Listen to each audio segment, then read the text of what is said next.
আমরা জানতে চাই, কারণ আমাদের মধ্যে দৃঢ় বিশ্বাস অসুবিধাটা এইখানেই যে উনি তুষ্টিকরণের রাজনীতি করেন এবং যে জিহাদিরা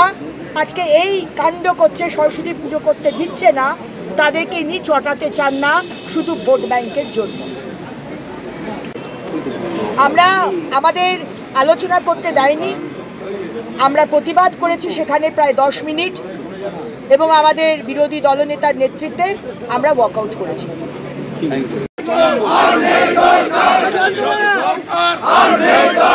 হিন্দু বিরোধী সরকার, হিন্দু বিরোধী সরকার, সরস্বতী পূজায় হামলাকারী সরকার, হামলাকারী সরকার,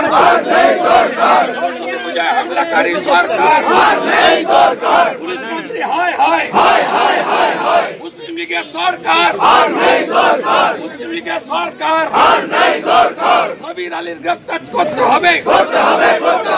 আলামিন মন্ডলকে গ্রেপ্তার করতে হবে, সরস্বতী মাতা কে, সরস্বতী মাতা কে, সরস্বতী মাতা কে।